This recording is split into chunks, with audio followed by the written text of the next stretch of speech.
7과 하나님의 뜻을 분별하는 4가지 잘못된 방법에 대해서 배울 거예요. 그러니까 앞에 공부했던 것을 이제는 좀 정리하는 거예요. 우리가 하나님의 뜻을 분별할 때 사용하는 잘못된 방법, 분별 방법을 지금 이야기하는 거예요. 옳지 않은 방법. 몇 년 전 이 뉴스 기사를 접한 적이 있는지 궁금하다. 91세 남자, 하나님의 뜻을 기다리다 죽다. 미시시피 주 투벨루시 가족에 따르면 경건한 그리스도인이었던 월스턴 휴스턴은 하나님이 그에게 자신의 삶을 어떻게 살아야 하는지에 대한 분명한 방향을 제시해 주길 70년간 기다리다가 월요일에 사망했다. 그는 집에서 지냈고 기도를 많이 했지만 결코 확신을 얻지 못했습니다. 어떨 때는 그는 자신이 하나님의 음성을 들었다고 생각했지만 그런 다음 확신을 갖지 못했고 그 과정을 다시 시작하곤 했습니다. 라고 그의 아내 루비는 말했다.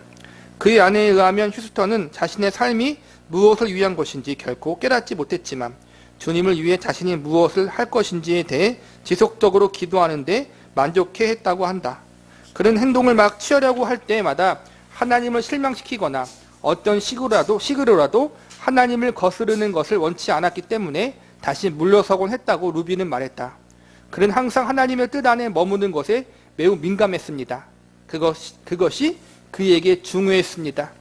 친구들에게는 월터가 자신의 재능을 이용하지 않은 것처럼 보였지만 그들은 자신들이 월터를 좋아했다고 말한다. 월터에게는 한 번도 사용하지 않은 여러 가지 기술이 있어요라고 그의 오랜 친구 티모시 번지가 말한다. 그에게는 목재 기술이 있었고 또 이야기꾼이기도 했죠. 저는 항상 그에게 모험을 해봐. 행복하지 않다면 뭔가 새로운 것을 시도해봐라고 말했어요. 하지만 그는 주님을 실망시키는 것을 너무 두려워했죠. 그래도 기특한 점은 휴스턴이 자벽부로 일했음에도 불구하고 그들이 살던 평범한 집에 융자금을 다 갚을 수 있었다고 그들은 말한다. 만일 당신이 이 기사를 보았다면 당신은 사실일 수도 있기 때문에 배꼽 잡는 가짜 기독교 뉴스 거리들을 제시하는 라크뉴스닷컴의 팬임에 틀림없다. 월터 휴스턴에 대한 이야기는 사실이 아니다. 하지만 거의 믿을만 하지 않은가?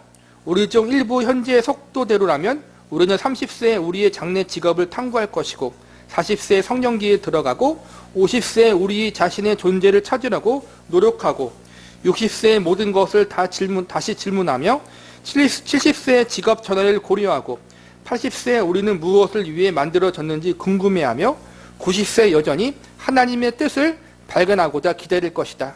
그런 다음 그 어떠한 것도 별로 해보지 못한 채 죽을 것이다. 만일 우리가 성실히, 겸손히, 그리고 하나님의 영광을 위해 모든 시간에 어떠한 것을 했다면 정말로 무엇이라도 우리는 굉장한 영향력을 끼칠 수 있었을 것이다. 그러나 우리가 항상 완전한 어떠한 것을 찾으려고 애쓰다 만일 아무것도 하지 않는다면 우리가 주님을 위해 한 것을 보여줄 때가 올 때 우리에게는 아무것도 없을 것이다.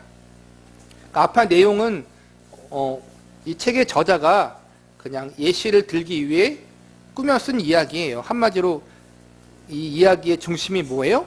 하나님의 뜻을 찾다가 죽었다라는 거예요. 살다가. 그러니까 아무것도 안 하고 나를 향한 주님의 뜻이 무엇입니까? 라는 것을 구체적으로 알기 위해서 평생 기도하다가 제대로 무엇인가를 해보지도 못하고 이걸 하려고 했다가 이게 하나님의 뜻이 아니면 어떡하지? 저걸 하려고 했다가 저게 하나님의 뜻이 아니면 어떡하지라고 그렇게 고민하고 뜻을 구하다가 90세에 죽었다라는 거예요, 여러분. 이게 우리들의 삶 가운데 비슷한 것이 있지 않은가 한번 생각해 보라는 거예요, 곰곰이. 과거 수년간 근심 어린 모험을 혐오하는 그리스도인들은 하나님의 뜻을 분별하는 수많은 도구를 개발했다. 이 장에서 본인이 이러한 장사 도구들 중 4가지를 언급하겠다. 열린 문, 양털, 무작위 성경구절, 인상. 4가지 도구 모두 지혜롭게 사용될 수 있다. 그리고 4가지 모두 어리석음의 도구가 될 수 있다. 오늘 소개할 4가지 내용에 대한 거는 이제는 부정적인 시각으로 보는 거란 말이에요. 우리가 하나님의 뜻을 분별함에 있어서 이러한 것은 조심하고 자제하자라는 거란 말이에요. 한 번 더 비판하고 분별력 있게 적용하라는 거야, 우리의 삶 가운데에서. 열린 문. 그리스도인들은 종종 주님이 주시는 열린 문을 언급하는데 그것은 하나님이 저에게 이 훌륭한 기회를 주세요라는 뜻이다. 반대로 일들이 우리가 원하는 대로 되지 않을 때 하나님이 문을 닫으시거나 어떤 가능한 기회를 없애시는 것으로 표현한다. 저도 좀 어릴 때 이 열린 문에 대한 것을 얼핏 들은 것 같아요. 저 자세한 건 기억이 안 나는데 하나님의 뜻을 분별할 때 열린 문이라는 용어를 쓰면서 그렇게 이제는 가르치기도 했던 게 있었던 것 같아요. 제가 어릴 때 보면은. 그게 잘못됐다는 건데 어떠한 것인지 볼게요. 이웃에게 복음을 전하는 것이나 항상 하고 싶어하는 일은 아니지만 가족을 부양하기 위해 직업을 택하는 일과 같이 우리가 이미 알고 있는 선한 일을 할 수 있는 기회로서 열린 문을 이해한다면 이런 종류의 사고는 괜찮을 수 있다. 마찬가지로 열린 문이 단순히 해외 유학 프로그램에 자리 하나가 더 있는데 그것을 취하겠다라는 뜻이라면 그것도 괜찮은 일이다. 그런 경우 열린 문을 언급할 때 우리는 단순히 우리가 이미 하고 싶었던 선한 일을 하기 위해 하나님이 우리에게 주신 기회들을 가리킨다. 그러니까 열린 문이라는 것이 간단하게 이야기하면은 하나님이 어떠한 기회를 주시고 어떠한 형통한 길을 허락하신다라는 거예요. 그러니까 내가 어떠한 일을 하려고 하는데 하나님이 길을 열어주셔서 형통하게 큰 문제 없이 그 일을 진행하고 결정할 수 있도록 도와주신다. 그게 열린 문이라는 이제는 용어로 쓰일 수 있다는 거예요. 반대로 뭐예요? 어떠한 일을 하려고 하는데 자꾸만 어려움이 있고 고난이 있고 시험이 있어요. 자꾸 뭐가 안 되는 것 같아. 그럼 뭐예요? 그것을 닫힌 문이라고 생각하는 거예요. 닫힌 문은 뭐? 열린 문이 하나님이 형통한 길을 열어주신 것이라면 닫힌 문은 뭐예요? 하나님이 막으신 것이다. 그렇게 이분법적으로 생각하는 것을 조심하라는 거예요. 우리의 일상적인 삶 가운데 아까 말한 것처럼 선한 일, 보편적인 일, 내가 직업을 구하고 어떠한 일을 함에 있어서 먹고 살아가는 일, 또 크게 도덕적인 일과 상관이 없는 일을 함에 있어서 형통한 길이 열려서 내가 그것을 결정하고 선택해. 그것이 하나님이 나에게 이런 길을 주시는 거고 이렇게 하나님이 길을 열어주시는 것이다. 그렇게 생각하는 것은 나쁜 게 아니에요. 좋은 거야. 그런데 문제는 다른 것에 있어서 지나치게 민감하게 그것을 적용하면은 우리에게 문제가 될 수 있다는 거예요. 그러니까 참 지혜와 분별력이 필요해요. 그래서 이 열린 문 신학을 어리석게 사용하는 방식이 있다. 아까 말한 것처럼 선한 일, 우리가 일상생활을 영위함에 있어서 하나님이 이렇게 좋은 길을 열어주셨네라고 마음 먹고 생각하는 것은 잘못된 게 아닌데 지나치게 잘못되게 적용하는 것을 조심하라는 거예요. 그리스도인들에게는 때때로 게으름에 대한 변명으로 열린 문의 부재를 사용하는 것에 대한 죄책감이 있다. 저는 몬스터닷컴에 이력서를 올려놓았어요. 그런데 아무도 저에게 연락을 하지 않았어요. 하나님이 문들을 전혀 열어주지 않는 것 같아요. 아마 그럴 수도 있다. 그러나 실직에 대해 하나님을 비난하기 이전에 아마 당신 또한 전화를 여러 통 걸고 문도 몇 개 두드려보고 시내에 있는 가능한 모든 고용주를 찾아가 보여야 할 것이다. 그러니까 이것은 열린 문 닫힌 문을 잘못되게 적용한 거예요. 나는 어떤 곳에 이력서를 냈어. 연락이 안 와. 그럼 뭐예요? 하나님이 여기가 아니라고 하는 것인가? 더 지나치게 나가서 하나님이 나에게 직업을 갖지 말라는 것인가? 그렇게까지 극단적으로 할 때가 있다는 거예요. 저자가 뭐라 그래요? 그런 고민할 시간에 몇 개라도 더 이력서를 내라는 거예요. 마찬가지로 그리스도인들은 자신들이 이미 하기로 한 모든 나쁜 생각에 복을 빌기 위해 열린 문 신학을 종종 사용한다. 저의 결혼 생활이 엉망이라는 것과 아내는 그 문제를 해결하기 위해 제가 가까이 있기를 원한다는 것을 알아요. 하지만 하나님은 제가 크게 승진할 문을 열어주셨어요. 그 일은 1년에 30주를 여행하며 이전보다 또 아내와 더 많이 떨어질 것을 요구해요. 그러나 하나님이 이 직업을 택하라고 저를 인도하심이 분명해요. 그렇지 않으면 하나님이 이 문을 열지 않았을 거예요. 이것은 또 열린 문에 대한 잘못된 적용이에요. 부부관계가 소홀해. 부부관계 위기가 있어요. 어떻게 해야 돼요? 다른 걸 줄여가면서 부부간의 시간을 투자해서 같이 화합하기를 애써야겠죠? 근데 이 사람은 뭐예요? 더 도피하려고 한다는 거예요. 회사에서 더 많은 일을 줬어. 30주 동안 집에 들어가지 않고 해외 출장할 수 있는 그러한 일을 주면서 이걸 잘 마치면 승진할 수 있게 해준대. 그러면은 나는 선택해야겠죠. 내가 승진할 기회를 선택할 것인지 가정을 더 돌봐서 가정을 더 돈독하게 할 것인지 선택을 해야 돼요. 근데 이것을 어떻게 해야 돼? 이 사람은 승진할 기회를 준 것이 하나님의 뜻이다라고 여긴 거라는 거예요. 이런 적용은 잘못된 거라는 거예요. 승진보다 중요한 게 가족이잖아요. 여러분, 성경적인 원리로 보면, 그쵸? 근데 이것은 자기가 가족 생활에 대한 것을 더 집중하기보다는 내가 승진할 것에 더 가치를 둔 거잖아요, 여러분. 그것을 어떻게 해요? 열린 문이다. 하나님이 기회를 주신 거다라고 그렇게 잘못되게 적용하고 하나님 핑계를 대고 있다는 거예요. 이게 이것만 해당되는 것이 아니라 다른 것도 마찬가지예요. 성경적인 원리를 통해서 내가 더 투자해야 되고 가치를 더해야 할 부분이 있는데 그것을 망각한 채 어떻게 해요? 내 욕심, 내 만족을 채우는 것에 대한 것으로 하나님의 뜻을 왜곡할 때가 있다는 거예요. 뒤에 잠깐 나온 요나도 마찬가지예요. 하나님의 뜻은 이제는 니느웨에 가서 하나님의 말씀을 전하는 거야. 근데 자기네 하기 싫어. 그러니까 뭐예요? 다시스로 도망가잖아요. 다시스로 도망가는 그 시각에 마침 도망갈 때 배가 있었잖아요, 여러분. 뭐 인간적인 합리화로 니느웨로 가는 게 하나님의 뜻이 아닌가 보다. 다시스로 가야겠네. 그렇게 생각할 수 있잖아요. 그렇게 합리화하지 말라는 거예요. 마찬가지로 우리는 때때로 쉽게 벗어나는 길을 택하고 우리의 비겁함을 그것은 열린 문이었어 라고 주장하면서 영적인 것으로 치부해버린다. 예를 들면 다음과 같이 생각하지 말라. 나는 전화로 내 여동생과 어려운 대화를 해야 해. 나는 정말로 그 애와 대화를 나눠야 해. 하지만 내 휴대폰으로 사용할 수 있는 시간을 다 써버렸어. 그러니 주님은 내가 이메일을 보내시기를 원하시는 게 분명해. 편리한 방법이 늘 하나님이 당신을 위해 편안한 길을 만드는 방법이라고 생각하지 말자. 이건 좀 약간 우스운 이야기인데 우리가 무료 통화를 다 쓴 거예요. 그러니까 전화하면서 다 썼으니까 내가 할 건 다 했다. 그게 하나님의 뜻이다. 더 이상 하지 말자. 그러니까 이런 식으로 극단적으로 생각하는 것도 문제라는 거예요. 다시스로 항해하는 배가 요나를 위해 주님의 열린 문이었는가? 이것이 니느웨에서 도망가는 요나의 결정이 올바른 결정이라는 것을 확증해주는 호의적인 섭리였는가? 당연히 아니다. 다시스로 가는 배는 주님의 인도하심과 아무런 관련이 없고 모든 것은 요나의 불순종과 관련이 있다. 결론은 이렇다.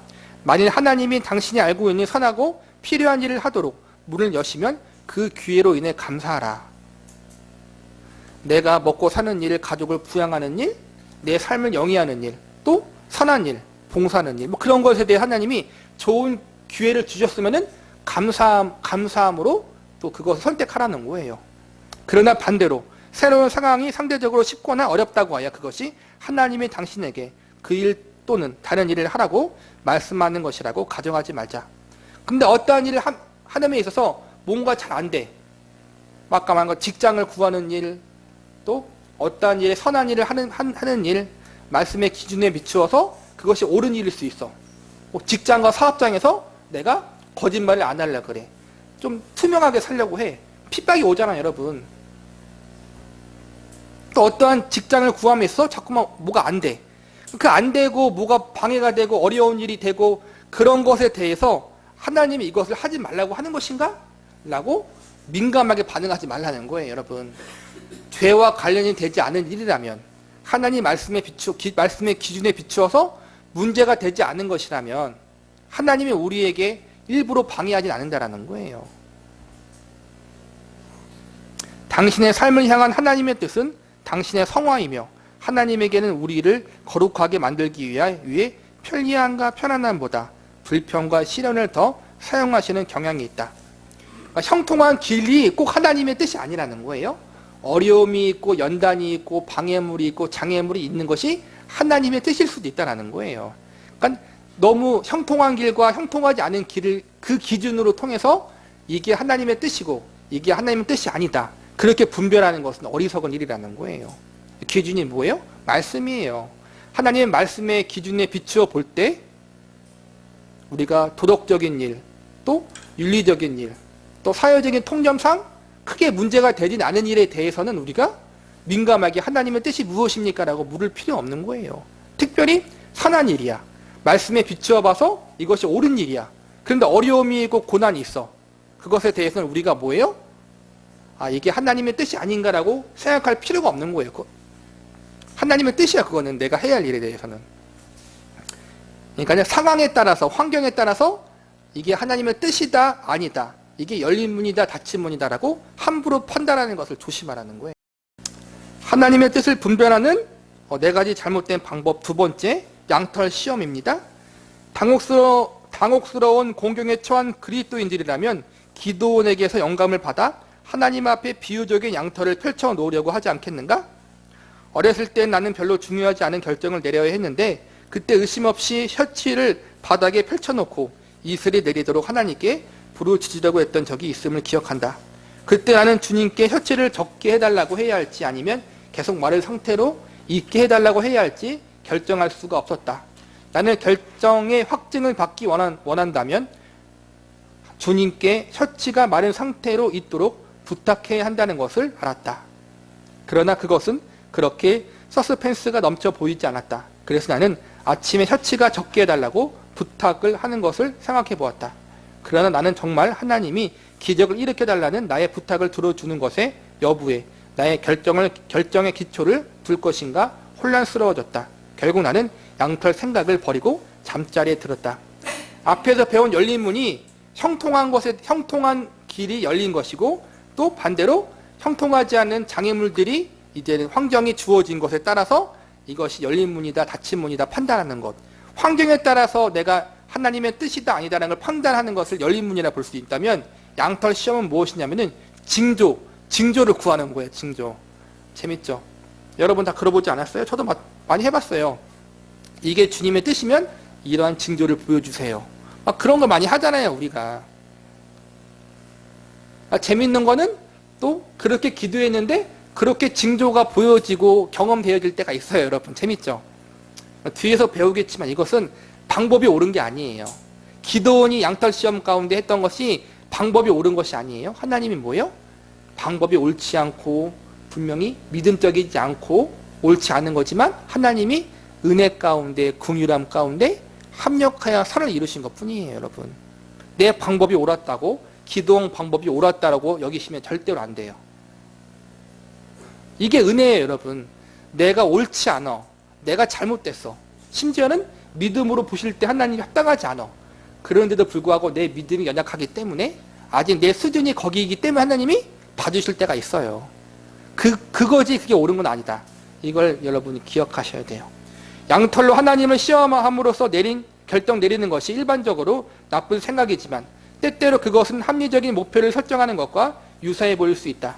예를 들어 마라톤에서 뛸 것을 고려한다고 상상해 보아라. 그러나 당신이 먼저 7kg을 줄이고 하프 마라톤을 완주하지 못한다면 42.195km 경주에 등록하지 않겠다라고 결정한다.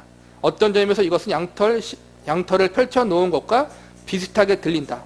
하지만 그것은 정말로 분별력 있고 올바른 목표 설정이다. 겸손한 목표와 여유가 있는 계획은 좋은 것이다. 하나님이 우리를 위해 속임수를 쓰실 것을 기대하는 것은 잘못된 것이다. 하나님, 제가 이 데이트에 나가기를 원한다면 저희 교수님들이 주말 과제를 모두 취소하게 해주세요. 만일 그렇게 해주지 않는다면 저는 조씨에게 우리가 만나는 것은 주님의 뜻이 아니라고 말하겠어요. 그러니까 선한 양털 시험이 이거 어떠한 징조, 어떠한 조건을 거는 거잖아요. 하나님, 이걸 이렇게 해주시면 제가 이렇게 결정하고, 이걸 안 해주시면 이걸 결정하지 않겠습니다. 그런 게 양털 시험이라는 거예요. 우리가 그런 걸 많이 하잖아요. 그런 걸 조심하라는 거예요.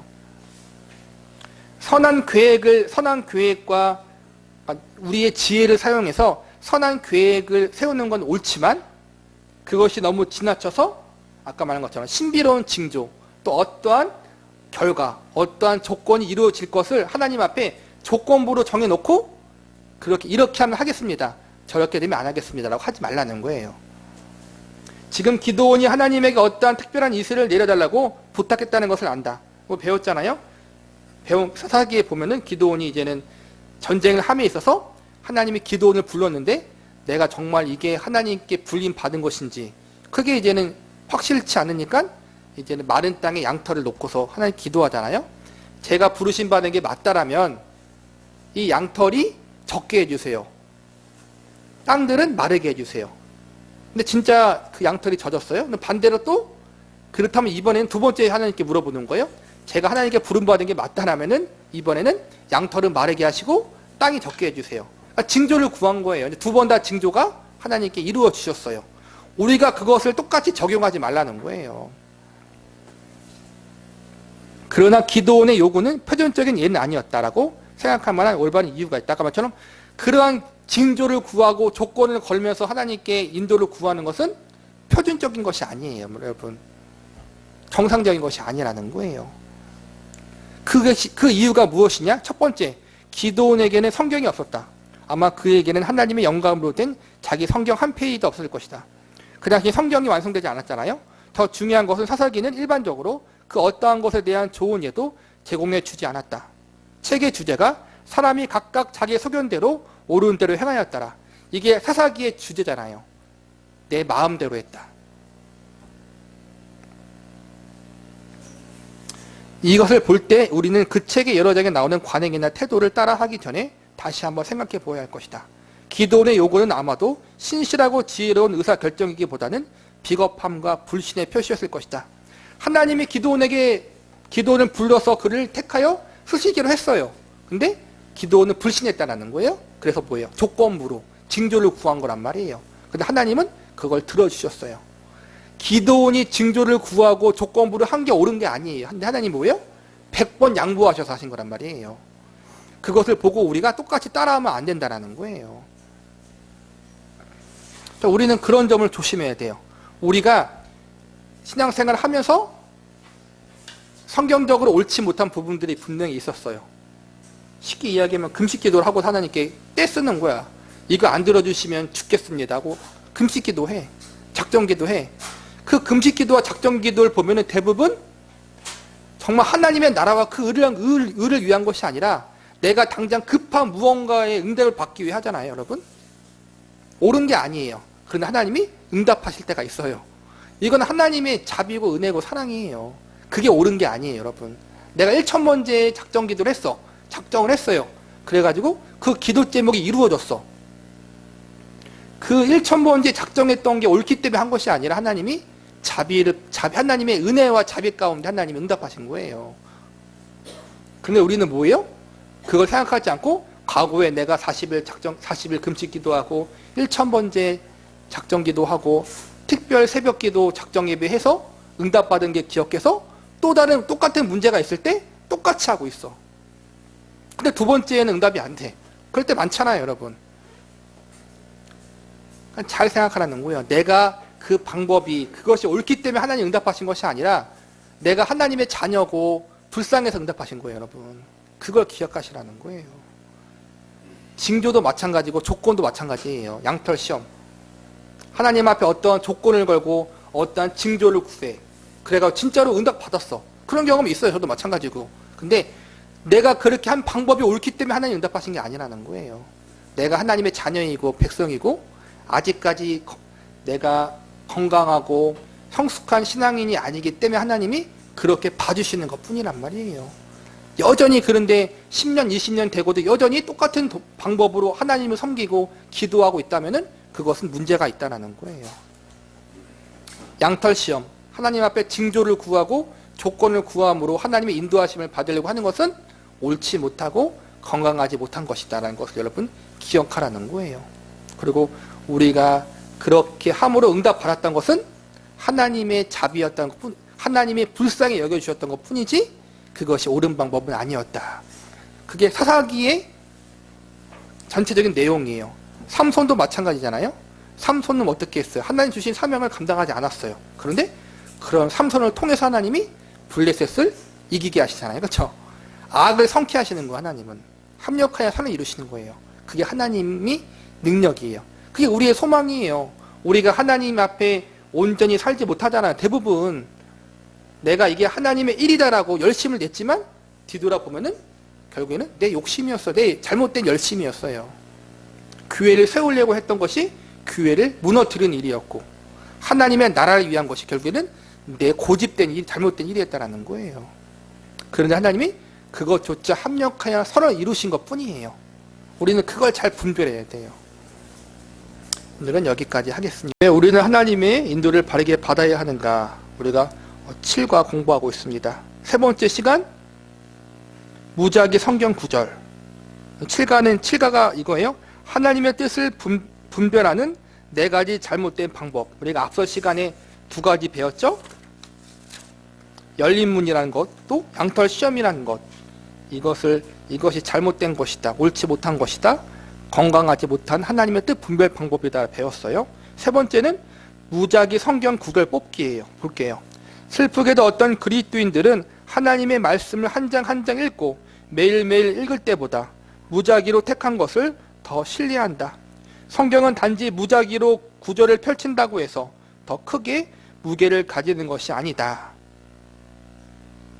일단 그 점을 밝혀두자. 하지만 우리는 하나님의 성경에서 날카롭게 우리에게 말씀하실 때, 우리가 들어야 할 필요가 있는 것을 들려주실 때 그에 대해 감사할 수 있다. 당신이 포르노로 인해 다시 갈등에 빠졌다고 상상해보라. 당신은 하나님과 굉장한 거리감을 느낄 것이며 성경도 여러 주간 읽지 않았을 것이다. 하지만 오늘 아침 성경을 읽으라는 어떤 만지심을 느낀다. 그래서 성경을 집어들고 어디서부터 읽어야 될지 몰라 상상수훈을 읽을 결심을 한다. 당신은 곧 마태복음 5장 8절 마음이 청결한 자는 복이 있나니 그들이 하나님을 볼 것이며를 접하게 된다. 당신은 마음의 찔림을 느끼고 당신의 불결함과 그 결과로 놓치는 하나님의 모습에 대해 철저하게 죄책감을 갖게 된다. 이제 하나님은 그 순간 당신이 그 구절을 읽기 원하셨는가? 하나님은 수천 개의 다른 구절을 사용하여 당신에게 말씀하실 수 있겠지만 특별한 방식으로 당신을 위해 그 구절을 사용하셨다. 하나님은 그런 일을 항상 하신다. 하나님은 성경 구절을 생각나게 하신다. 어떤 우리가 정말로 필요한 순간 강력한 설교를 우리에게 들려주신다. 하나님은 우리를 인도하셔서 성경 본문을 읽게 하시고 그 말씀은 하나님이 말씀하시기를 원하는 것을 말해준다. 그러니까는 우리가 종종 또 자주 마음의 감동하심을 통해 또 하나님의 섭리를 통해 하나님 말씀을 이제는 부분적으로 볼 때가 있잖아요. 그러니까 마음 가운데 어떠한 구절이 생각나거나 어떠한 성경 말씀이 또 생각나거나 또 우리가 예배 시간에 설교를 들을 때 또 요즘에는 말했잖아요. 기독교 방송을 보거나 들을 때 또 하나님의 말씀을 주실 때가 있잖아요. 그런 말씀을 주실 때가 분명히 있다라는 거예요. 그거는. 근데 이 오늘 본문 저자가 말하고자 하는 것은 그것만 특별한 것이라고 생각하지 말라는 거예요. 그것만. 이해 가셨어요? 내가 마음의 감동을 받고 또 어떠한 섭리를 통해 하나님 말씀을 보게 되고 그래서 그게 꽂혔어. 그게 나에게 하나님이 주신 뭐랄까요? 감동의 말씀일 수 있어요.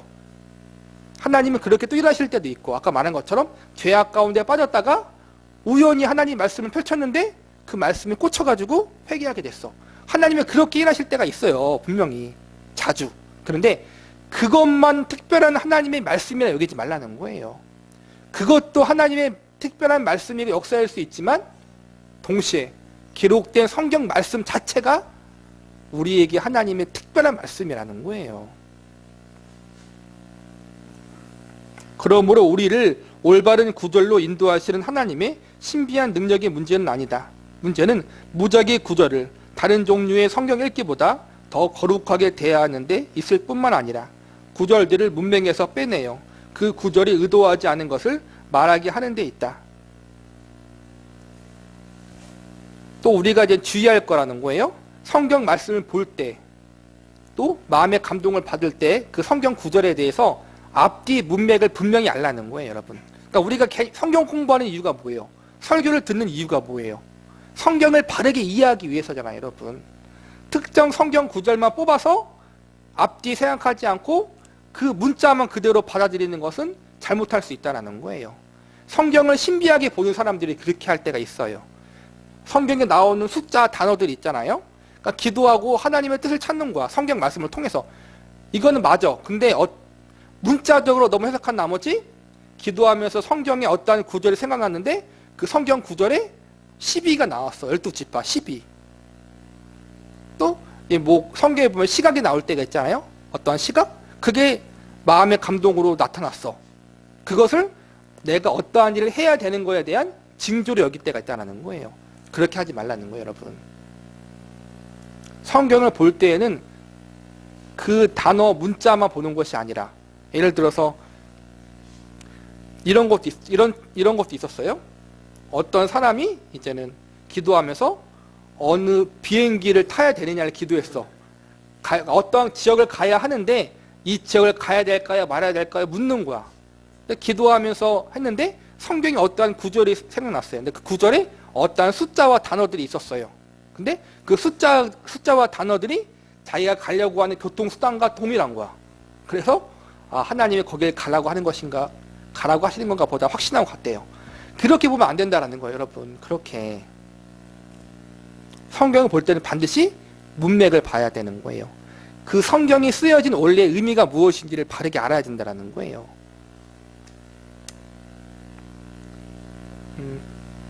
그러므로 베키라는 이름의 여자아이와 데이트하는 청년을 형상할 수 있다. 그는 결혼을 고려하고 있으나 확신이 없다. 그래서 그는 주님께 표시를 달라고 강구했다. 글쎄 날짜는 1월 24일이며 그의 성경 읽기 계획표에 의하면 창세기 24장을 읽도록 되어 있다. 그는 그 장의 끝부분에 이르러 그를 맞이하여 아내로 삼고 사랑하였으니라는 구절을 읽는다. 그 청년은 베키에게 구원하라고 하는 주님이 주신 확실한 말씀으로 받아들인다. 더 이상 연기하는 것은 불순종일 것이다. 아니면 무작위로 사무엘하 7장 3절 여호와께서 왕과 함께 계시니 마음에 있는 모든 것을 행하소서라는 행하소서를 펴는 여성은 어떤가? 그것은 주님에게서 온 언제든지 적용하기 좋은 충고인가? 아까 말한 게 이거예요, 여러분. 내가 어떤 문제를 놓고 기도하고 있어. 근데 어떤 성경 구절을 봤는데 딱 그 상황과 들어맞아요. 그래서 이게 하나님의 뜻이구나. 이렇게 너무나 여기지 말라는 거예요. 물론 그럴 수도 있어요. 근데 그건 반반이에요, 반반. 그럴 수도 있고 그러지 않을 수도 있어요, 여러분. 그러니까 그 적용하는 걸 조심하라는 거예요, 여러분. 문맥과 상관없이 그냥 무조건 적용하는 거는 조심할 부분이라는 거예요. 여러분도 저도 마찬가지예요. 이렇게 해가지고 응답 받았다가 여긴저기 많았을 거예요. 실제로 그 응답이 맞을 때도 있었어요. 근데 또 뒤돌아보면은 아까 말한 것처럼 반반이에요. 그렇게 해서 맞는 경우도 있고 그렇게 해서 맞지 않은 경우도 분명히 있었을 거예요. 당신은 아마도 주님으로부터 말씀을 받기 위해 우연찮게 성경을 펼친 것이 마태복음 27장 5절인 물러가서 스스로 목매어 죽은지랄이었던 남자에 대한 농담을 들어본 적이 있을 것이다. 가룟 유다에 대한 거죠. 그날을 위한 말씀으로 이 구절에 만족하지 않은 그는 또 다른 곳을 펼쳤는데 그의 눈이 머문 곳은 예수께서 이르시되 가서 너도 이와 같이 하라 하고 하시니라 라고 쓰인 누가복음 10장 37절이었다. 이러한 것들을 극단적인 예이지만 많은 그리스도인이 성경에 적반하는 방식과 그렇게 크게 차이나는 것은 아니다. 그러니까 극단적인 예로 성경 이게 있다가 성경을 펼쳐. 그리고 그때 딱 보이는 것이 나에게 주신 응답이다라고 생각하는 걸 이야기하는 거예요. 근데 그러한 극단적인 것뿐만 아니라 아까 말한 것처럼 성경을 보면서 앞뒤 문맥 생각하지 않고 내가 지금 상황과 똑같은 그러한 상황에 적용할 수 있는 아까 말한 것처럼 결혼의 문제를 놓고 기도하다가 성경을 보고 있는데 아까 말한 것처럼 이삭이 리브가를 맞이하는 건가요? 그를 맞이하여 아내로 삼고 사랑하였으니라는 구절이 마침 읽게 되었어. 그래서 그 구절을 읽게 되었으니 그게 응답이구나라고 여길 때가 있다라는 거예요. 이게 아까 말한 것처럼 성경을 그냥 폈다가 접었다가 폈다가 보는 것이 곧 하나님의 주신 말씀이다라고 여기는 것과 똑같다라는 거예요, 여러분. 조심하라는 거예요. 비록 응답이 관련성이 있어 보여 전율을 느끼게 해줄지 몰라도 여러분 그렇죠? 전율이 느껴져요. 그럴 때 있잖아요, 여러분. 정말로 성경이 결코 다를 의도가 없었던 질문을 하고 난 후 우리가 읽는 성경에 끼워 맞춘 시대착오적인 문맥에서 벗어난 응답들을 신뢰해서는 안 된다. 그걸 신뢰하지 말라는 거예요. 그렇게 하실 때도 있어요. 근데 그거는 정말 예외적인 부분이에요. 우리가 연약할 때, 잘 몰랐을 때 하나님이 그렇게 인도하실 때가 있어요. 근데 그거를 보편화시키면 안 돼요. 그리고 그것은 건강하지 못한 거예요. 근데 우리는 문제는 그 건강하지 못한 방법들을 우리는 건강한 방법이라 여기며 살아왔잖아요. 그렇죠? 그걸 조심하라는 거예요. 위대한 찬송가 작사자였던 작스다임의 목사였던 존 뉴턴은 이러한 사실을 알았다. 이제는 그 존 뉴턴이 그분이잖아요. 흑인 노예 선장이었던 사람. 그러다가 정말 예수님 만나서 변화된 사람. 이분이 이제 찬송가를 많이 썼어요. 한 번에 잉글랜드 워윅에 있는 한 교회로의 부르심을 고려하고 있었다. 이제는 1725년에서 1800년 되니까 지금으로부터 200년 전이죠. 그때는 우리와 동일의 인간의 생각이, 이 목사님이 이제는 어떤 교회의 부름을 받은 거야. 이 담임 목사로 기도하는 거예요. 하나님, 제가 가는 게 뜻일까요? 아닐까요? 근데 이제는 그 존 뉴턴 목사님이 기도하고 있는데 이제는 성경을 봤는지 어떠한 마음의 감동을 받았는지 뭐가 생각났어요? 이제는 그 회중의 목양을 맡으러 가면서 저는 두려워하지 말며, 이게는 사도 바울에 대한, 이게 어디 구절인지 제가 잘 모르겠는데, 그러니까 성경 구절을 본 거예요, 이 구절을. 그러고서 이 성경 구절을 보고 이게 주님의 뜻인가 보다라고 간 거예요. 그러나 그 후에 저는 바울이 존이 아니고 고린도가 워윅이 아니라는 사실을 발견하고 곧 실망했습니다. 그러니까 그 존 뉴턴 목사님이 지금 간증하는 거예요. 기도하면서 고린도전서 말씀인가 사도행전 말씀인가, 이제는 그 말씀을 받았어. 또 그 말씀을 본 거예요. 그래서 그 말씀이 응답이라고 생각했는데 막상 가니까 또 내가 생각하는 것만큼이 아니었다라는 거예요. 그러니까는 그 신령했던, 나름 경건했던 그 존 뉴턴 목사님도 이런 오류에 빠질 때가 있었다라는 거예요. 누구나 그럴 수 있다라는 거예요. 뉴턴은 성경이 많은 것을 약속할 수 있지만 그에게서 워윅에서의 커다란 성공을 약속하지 않았다는 것을 깨달았다. 자기가 목회로 부르심 받았던 그곳에서 이제는 자기가 생각했던 것만큼, 자기가 나름대로 응답이라고 여겼던 것만큼 그렇게 이루어지지 않았다는 거예요. 그에게 무작위로 찾은 성경 구절을 통해 인도를 구하는 것의 어리석음을 파악할 수 있을 정도의 지혜가 있었다. 다른 사람들은 의심이 들 때 되는 대로 성경을 펼치고 그들의 눈이 닿는 첫 구절에서 자신들을 인도해 줄 어떠한 것을 찾기를 기대한다. 성경을 알지 못하는 이방인들도 자신들이 가장 좋아하는 몇몇 책을 갖고 똑같이 했다는 사실이 이 관행을 매우 수치스럽게 하는 것이다. 그러니까 존 뉴턴 목사님이 말하는 거예요. 믿는 사람이 성경책을 갖고 그렇게 하나님의 뜻을 무작위로 찾는 것처럼 믿지 않는 사람들도 다른 책을 통해서 혹은 다른 방법을 통해서 그러고 있다는 거예요. 우리가 전 볼 때 그러잖아요. 가끔 TV에서 보면은 이제는 어떤 글자가 적힌 것을 뽑거나 던지잖아요. 막, 그쵸? 제비뽑기 하듯이. 지금 그 불신자들, 이방인들도 그렇게 하고 있는데 믿는 사람들이 성경책을 갖고 그렇게 하고 있다는 거예요. 잘못됐다는 거죠. 그러니까 만일 사람들이 문맥을 고려하지 않거나 그 본문을 하나님의 말씀의 일반적 취지와 올바르게 비교하지 않고 그저 성경의 한 본문, 한 사건에 의해 좌우된다면 그들은 자신들이 처한 상황에서 하나님의 말씀이 자신들 편이라고 생각하겠지만 가장 무절제한 행동을 하는 것이며 가장 불가능한 일을 기대하는 것이며 가장 평범한 상식의 지시를 어기는 것이 될 것이다 라고 뉴턴은 다른 곳에서 기록했다.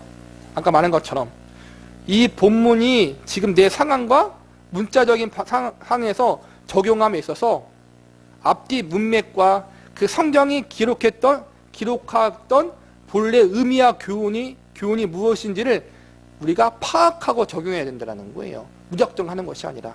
그러니까 한 예로도 저도 그런 게 있는데 성경에서 어떤 날짜가 나왔어요. 날짜가 1회였나? 어느 날짜가 나왔었어요. 제가 기도하는 게 있었어요. 응답받기를 원했던 기도가 있었는데 기도하면서 그 성경 구절을 본 거예요. 우연히 본 것이 아니라 제가 이제는 큐티나 묵상하면서 그 구절을 볼 차례가 됐었어.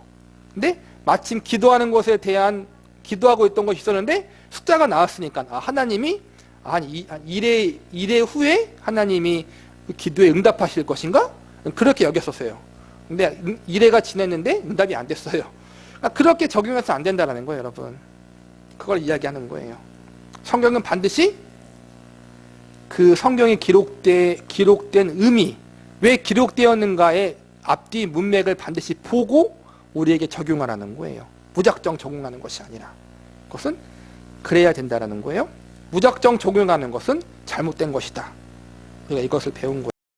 네 번째, 주관적 느낌 의존.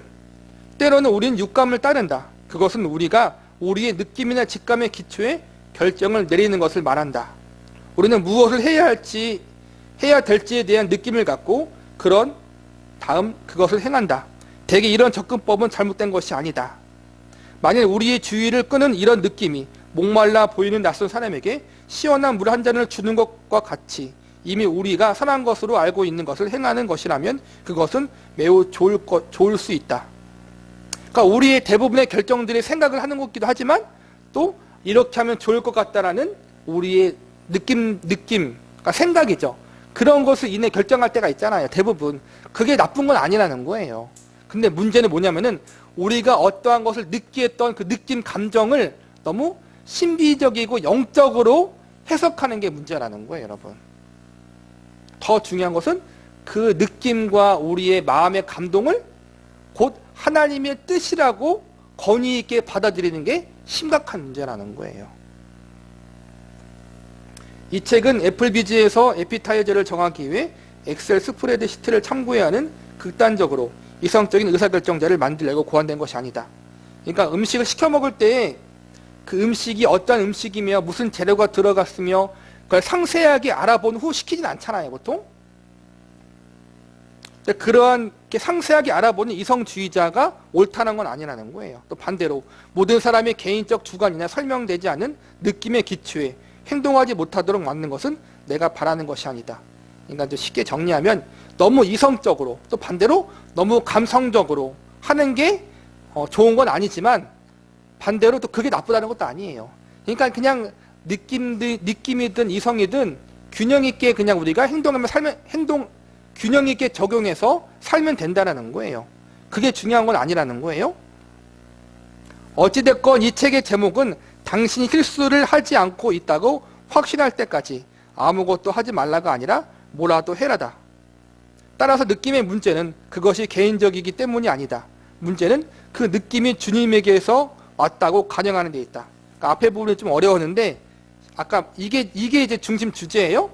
어떤 마음의 감동, 직감, 느낌, 감동이 맞는데 그거를 하나님께로부터 왔다라고 확신하는 게 우리의 잘못이라는 거예요.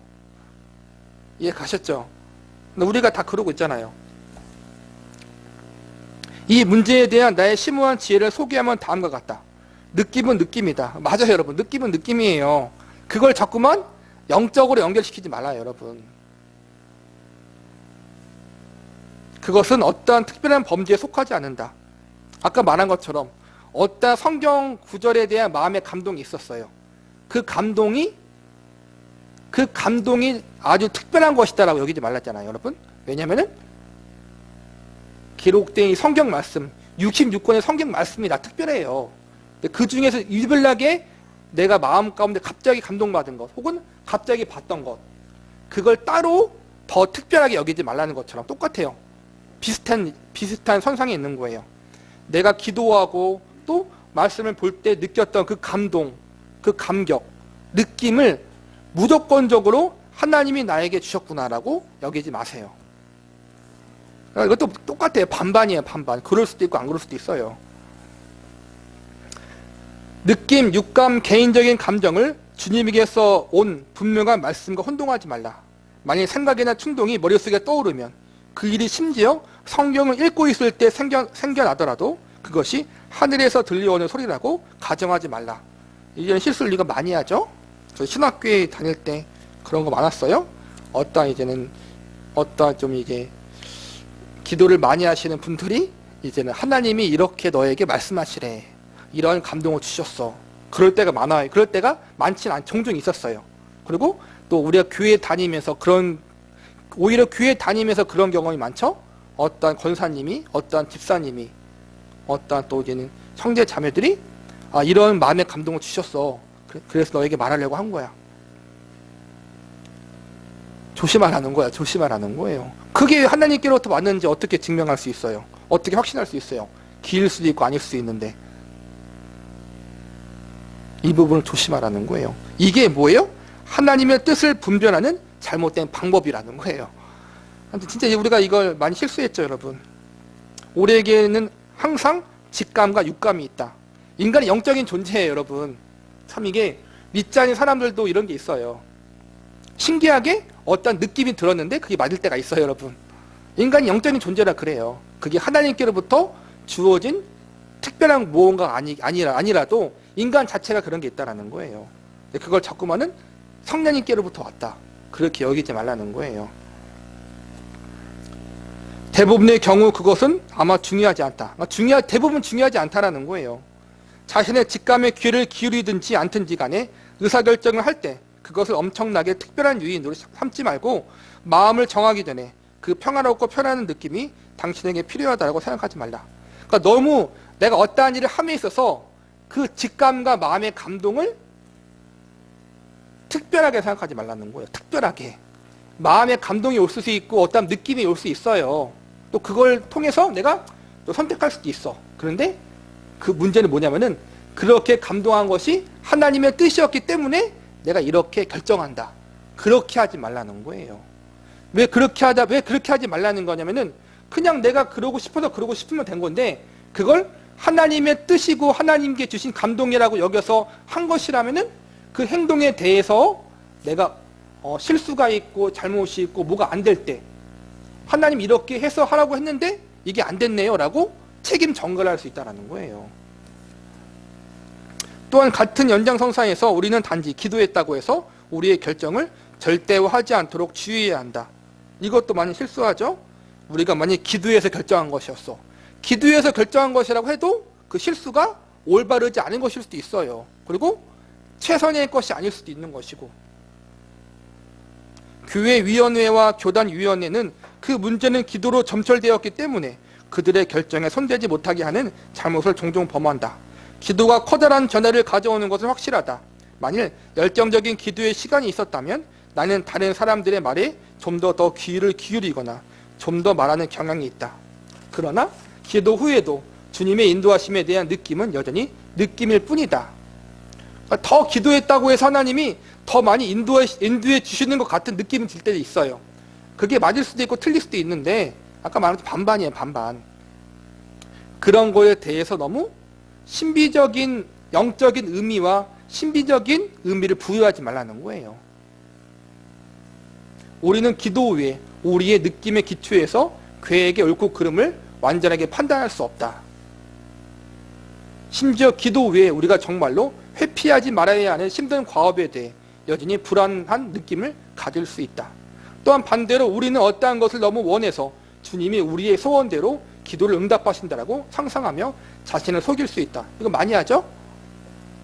세뇌시키는 것이지 하나님의 뜻인지 아닌지 모르겠지만 일단 기도를 밀어붙이는 거야.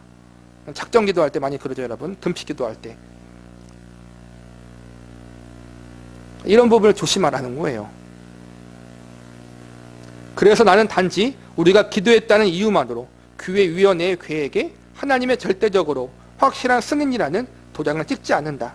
나는 교회의 그들의 지도자들을 신뢰하라고 격려하며 그들에게 우리가 지혜를 구하고 주님께 순종할 것을 기도했음을 보장할 것이다. 하지만 성경에 분명하게 나와 있지 않은 문제들에 관한 한 나는 우리의 계획에 대해 그것에 대해 느끼는 것 이상의 권위를 주장하고 싶다.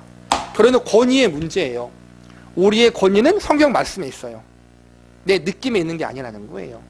만약에 어떠한 신령한 이제는 성도님이 신령한 누군가가 기도하면서 마음의 감동을 받아서 말하는 거야. 하나님이 이렇게 하라고 했어요. 그 권위가 뭐예요? 내 마음의 감동이에요. 그 말씀에 대해서 좀 극단적인 예인데 내가 기도해서 좀 감동 받아 보니까 아무개와 아무개가 결혼하는 것이 주님의 뜻이래요. 그 사람의 말대로 하면은 결혼하지 않으면은 하나님의 뜻에 불순종하는 거 되는 거야. 또 반대로 제가 기도해서 감동 받아서 여러분 하나님이 저에게 기도했는데 이런 음성을 주셨어요. 하나님이 당장 여기서 떠나서 어디로 가서 이사해서 교회를 이전하래요. 그걸 순종하지 않으면은 하나님의 뜻에 불순종하는 게 되는 거야. 그렇죠? 이게 잘못된 거라는 거예요, 여러분. 내가 기도해서 받은 감동 혹은 어떠한 직감, 느낌 그게 하나님께로부터 왔다라고 여겨진다면은 그거는 그럴 수도 있고 아닐 수도 있는데 그렇게 맹목적으로 믿어버리면은 잘못된 길로 극단적으로 갈 수 있다는 거예요. 하나님의 뜻을 분별하는 잘못된 방법들을 악용하지 말라. 앞에 배운 거에 정리하는 거예요. 아까 말한 것처럼 이제는 열린 문, 양털 시험, 그 다음에 이제는 무작위 성결 구절 뽑기, 그 다음에 주관적 느낌 의존, 이러한 것들을 잘못되게 사용하지 말라는 거예요. 열린 문, 양털, 무작위 성경 구절, 그리고 느낌은 올바르게 이해하면 그리스도인의 삶이 필요하다. 그러니까 적절하게 사용하면은 우리에게 유용하게 쓸 수 있다는 거예요. 적절하게. 그러나 나의 경험에 비추어 볼 때 이런 도구들은 선보다는 더 많은 해를 가져오는 데 사용되었다. 우리가 지금까지 이런 것들을 경험했어요. 분명히 하나님이 합력하여 설 이루심을 통해서 우리에게 유익이 될 때가 있었어요. 그런데 우리의 신앙생활의 전부를 뒤돌아보면은 그게 우리에게 주는 유익보다는 해가 더 많다라는 거예요. 왜냐면은 건강한 신앙생활을 하지 못하게 방해하는 요인이 될 때가 있다는 거예요. 그것들은 쉽게 악용되고 조작되며 미신의 역할을 한다. 이게 정확해요. 정말 쉽게 악용되고 인간에 의해서 조작돼요. 그리고 미신적인 역할을 할 때가 많아요. 정말로. 다시 한번 존 뉴턴이 훨씬 더 나은 접근법을 제시한다. 일반적으로 하나님은 기도에 대한 응답으로 당신의 성령의 빛을 주셔서 당신의 백성을 인도하고 이끄시는데 그 빛으로 인해 그들은 성경을 이해하고 사랑할 수 있다. 아까 제가 말했죠? 성령의 조명을 이야기하는 거예요. 하나님의 말씀은 복권으로 사용되어서는 안 되며 또한 그 본래 위치에서 분리되어 조각조각 난 채 우리를 지도하도록 되어 있지도 않다. 올바른 문맥에서 분리된 단편적 말씀은 어떤 결정적인 중요성도 갖지 못한다. 아까 말한 것처럼 앞뒤 문맥 잘라놓고 그냥 문자적으로 받아들이는 거예요. 그러면 조심하라는 거예요. 성경에 나오는 특정한 구절과 단어, 특정한 숫자, 날짜 이런 거를 잘못되게 적용되면 안 된다는 거예요. 절대로. 말씀의 목적은 우리의 판단과 감정을 통제하기 위해 원리와 이해를 제공하고 그 결과 우리의 행동에 영향을 미치고 지도하는 것이다. 그러니까는 그냥 문자 그대로 숫자 그대로 받아들이는 것이 아니라 성경 말씀이 우리에게 주어진 이유는 그 말씀을 통해 이성적으로 충분히 이해하고 행동하라는 거예요. 여러분, 하나님을 사랑하라. 왜 사랑해야 돼요? 오늘 배웠죠. 그 하나님이 우리에게 어떤 은혜를 베푸셨는지 알잖아요. 우리가 죄인 되었을 때 예수 그리스도를 십자가에 내어주심으로 우리에 대한 그분의 사랑 확증해 주셨어. 그분이 우리의 창조주고 만왕의 왕이시고 구원자야. 그걸 성경에 설명해 주잖아요. 그걸 이해시키고 하나님을 사랑하라고 우리에게 알려준다는 거예요. 그냥 단어, 어떠한 구절, 어떠한 숫자를 우리에게 주면서 이게 주님의 뜻이다라고 이야기하는 것이 아니라 이성적으로 지혜적으로 우리에게 알려주시고 순종하게 하신다는 거예요. 이게 성경을 우리에게 주신 이유지 그냥 무작정 기도하고 또 무작정 보고 그냥 앞뒤 문맥 자르고 이해 없이 그냥 주고 순종하라. 그냥 어떠한 것을 기억나게 하시고 어떠한 것을 보게 하심으로 무조건적으로 이게 뜻이다. 이렇게 하지 않는다는 거예요. 뒤에 나오겠지만 그래서 필요한 게 지혜와 분별력이에요. 하나님의 인도와 뜻에 대한 이런 접근법을 가리키는 말이 있다. 바로 지혜이다. 지혜는 고성능의 비밀 암호 해독기를 필요하지 않는다. 이거 앞에 배운 거죠? 고성능 비밀 암호 해독기가 뭐예요? 나도 알아들을 수 없는 하나님이 숨겨진 뜻을 찾으라고 하는 것이 아니라는 거예요. 하나님이 우리를 위해서 우리가 순종하길 바라는 숨겨진 뜻이 있는 게 아니잖아요? 앞서 배웠지만 우리는 자꾸 하나님이 어떤 숨겨진 뜻이 있어서 내가 발견하길 바라는 것처럼 여길 때가 있어. 이거 저자가 웃기게 얘기하는 거예요. 고성능 비밀 암호 해독기, 그걸 말하는 게 아니에요. 하나님 우리에게는 그 암호 해독기를 바라는 게 아니에요. 충분히 이해하게 하시고 충분히 우리가 설득당할 수 있게 알려주시는 거예요. 여러분, 하지만 지혜는 공의와 정의와 정직 모두 선한 길을 깨닫는 길이다. 그러므로 우리가 성경을 보고 신앙생활을 함에 있어서 구해야 될 게 뭐예요? 지혜와 분별력이라는 거예요. 그 하나님 말씀을 바르게 이해하고 적용할 수 있는 지혜를 주시고 분별력을 달라고 기도하는 게 우리에게 필요해요. 여러분, 영적인 무슨 은사를 달라고 기도하는 것이 아니라 여러분, 우리가 그걸 이야기하는 거야. 하나님의 뜻을 우리의 삶 가운데 적용하고 분별하는 가장 좋은 방법, 그것은 하나님이 주신 지혜와 분별력이다. 우리는 지혜와 분별력을 구해야 된다.